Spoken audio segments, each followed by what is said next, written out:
lot of persons have been trained on how to audit, but that doesn't mean they're competent.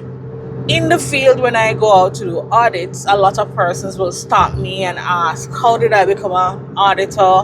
What was my journey like, and how they can become an auditor, and how they would love to become an auditor. And in this video, I just want to share that with you. So I'll be sharing my journey. I'll be talking about the qualification required to be an auditor. I'll be talking to you about different certifications that exist, talking to you about competence and how to acquire the competence to become an auditor, as well as where you can go to actually get audits. For those that are new, I am Davi-Gaye Julal-Henry. I am an ISO 9001 lead auditor, and I'm a trained SQF auditor. I am currently acting as team leads for ISO 9001 certification audit, and I am in the process of acquiring my certification qualifications to be a certification auditor for SQF audits, safe quality foods, for those who are not familiar. I also do HACCP audits and other quality management system audits. What are the qualifications to be an auditor?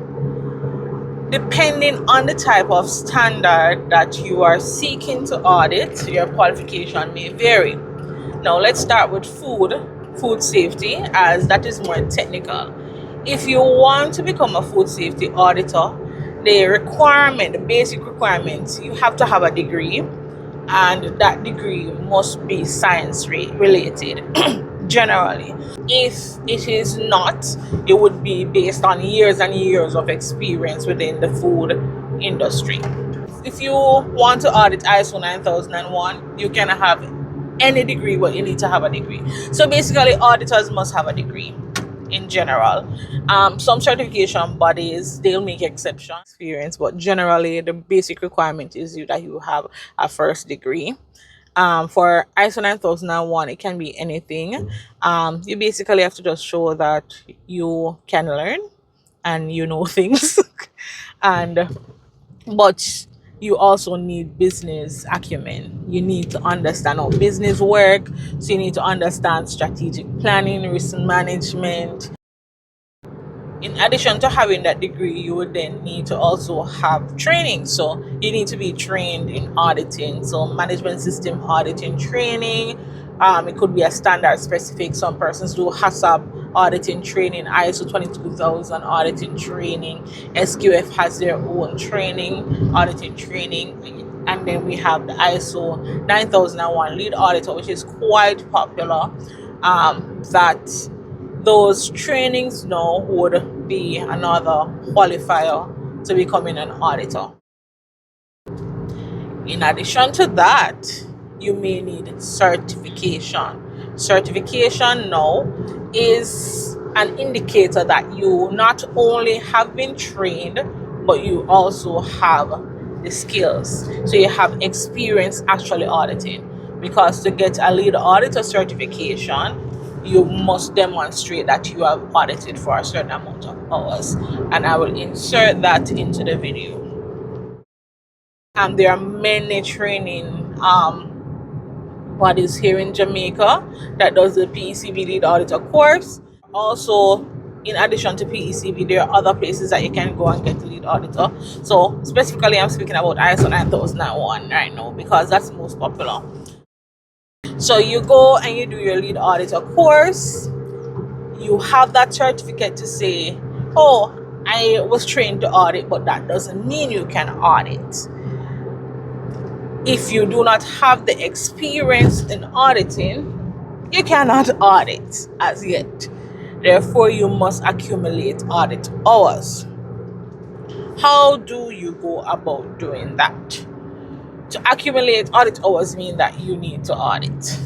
One of the first places that you tend to get audit hours is within your own organization as an internal auditor. So what you can do is to volunteer to become a part of your internal audit team. As a consultant that implements, a lot of persons don't want to volunteer to do these things because they think it's more work. It is more work. However, think about where you want to go.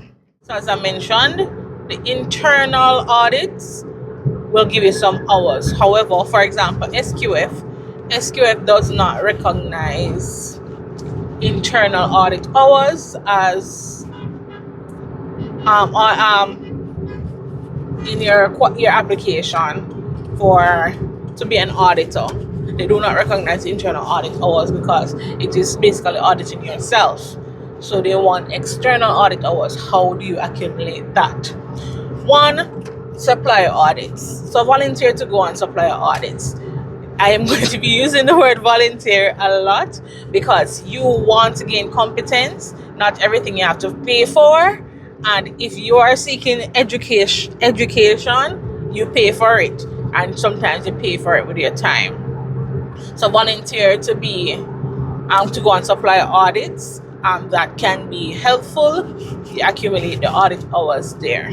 Say you're in a group of companies or you are in an industry where they have a close network, you can try um, volunteer to audit other companies within that group or network so you can get that external experience. So do their internal audit for them. You may also reach out to consultancy firms or independent consultants to ask to be a part of their audits when they are auditing. So that is volunteering again, because if you are not a competent auditor in your own right as yet, you will not be getting paid. So volunteer, ask, follow up constantly. Hey, when you have an audit, I would like to gain some audit experience. Could I be a provisional auditor for you? So a provisional auditor is someone that is trained but not yet competent. So that will allow you to actually participate in the audit under the supervision of a competent auditor, and you would be accumulating audit hours then. Reach out to certification bodies and ask them to be observers on the audit. No, being an observer on the audit will not allow you to accumulate audit hours. However, it gives you exposure on auditing techniques, how different type of auditors operate, and allow you to improve on your audit skill. And that is something I got a lot of opportunities to do that because I am a consultant. So implementing in other organizations, I got the opportunity to observe a lot of certification audits, and that gave me a lot of perspective, and it has shaped my auditing style over the years. And I think it provides you with a wealth of knowledge that you cannot get anywhere else. So volunteer to observe audits. You don't have to only do that with the certification bodies, you can do that with the consultants too. So consider that. Now you're doing all of these audits. How can you communicate this to the certifying body or the certification body that is you're applying to audit for, so they can verify that you have done it? You must maintain an audit log. So the audit log is a register or a record that you maintain, and it is recommended that you update this monthly. Tell me that because I do mine annually and it's a lot of work. All right, so you would update your audit log on a monthly basis to say, this is the audit I did, so the date, the amount of hours. You can do I separate mine: on-site, off-site hours. On-site meaning the actual on-site audits, off-site hours, audit planning and reporting, and any other preparation that you do. Note, when you're doing this, you have to check you have to check the requirements for the standard that you are seeking to audit against, our standards, to know what to record. So you can record more information that you need and eventually summarize it when you're doing the application. And what is considered in those audit hours are the audit planning period, document audits, or executing an on-site audit, and I am not quite sure if report writing is added to it. I will verify and insert that there. Memory goes when I'm driving. It is multitasking. Yeah, probably I need to take these videos as I sit down, but I drive for many hours each day, so I am trying to utilize the driving time. Once you have completed the course, then you have to do an application for your certificate. So once you have accumulated the amount of hours, you have the amount of work experience that you need, the amount of experience in the field of quality, then you will qualify for it. You'll also have to identify 2 references that PECB or the firm will contact to verify that you actually have the experience and the skills that you claim to have. Once you have met that requirement, you submit to the certifying body, and they would grant you your certification to be a lead auditor. That's a designation that is recognized, so it's accredited. So for a PECB, it took like probably a day or 2 to get it done. It was quite quick. I must say they're very efficient. Now you have the qualification. Now how do you actually become an auditor? All right, so you have various certification bodies. You can just apply, send an application like a job. You will not be you can get a full-time auditor job, but most certification bodies have contracted auditors that audit as needed or when the job arises. So you do your application. So in my experience, I was at a consultancy firm, as you know, but NCBJ, I think they were doing a mass recruitment at the time. I applied to the NCBJ. I was constantly sending my resume to them. Yes, I was called to do an interview. The interview was successful. I got a contract and I started auditing national programs. So that would have been the certification MARC program and HACCP. And then eventually I got matriculated for ISO 9001 audits. I have a contract with Perry Johnson Registrar in the US for HACCP, but I think I have been the implementer for the HACCP clients that they have in Jamaica. So I can't audit that, but that's why I'm working on the SQF one, even though I did a majority of the SQF implementation. But yeah, that is one of the challenges I face. Yeah, but anyways, so apply. There are other certification bodies there is one other certification body in Jamaica, the CSL, I believe that's the name. Part of the TSL group. They are the only certification body for SQF in Jamaica.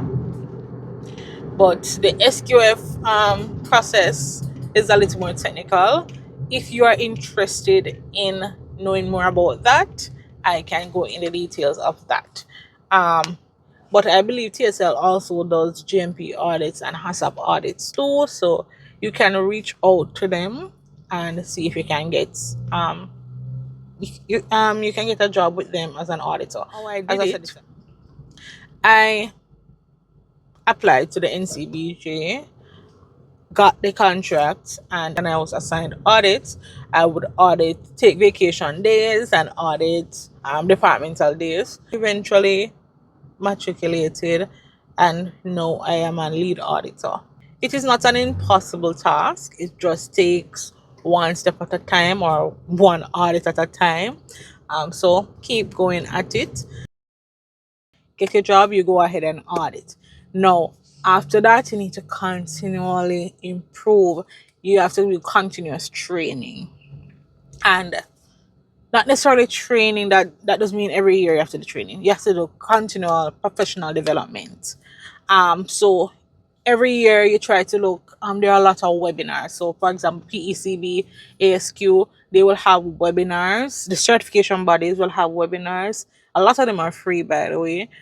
Go and do those webinars. 1 hour of a webinar is 1 hour continuing professional development. Or so do those, get involved in auditing. So not because you are now considered as qualified auditor, that means you stop auditing. Audit, do training. So look, the training doesn't have to be every year you do an audit training. No, that's not what it wants from you. What is required is that you look on what area you need development in. So say for example you realize that I am not that sharp in risk management. You do a risk management course, or you do an introduction to risk management, you go to risk management webinar. If you don't really understand statistical process control, and that is something that is being used by the clients you're auditing or within your organization, you go and get training in that. Because even though the particular standard you are auditing doesn't require that as a qualification to audit, you want to improve on yourself as an auditor. So I can insert some of the things in here, but this is not a full-on training on how to become an auditor. It's just sharing the synopsis of it. So if you want more information, more detailed information, reach out to me. Comment below, and I will get more detail if you need me to.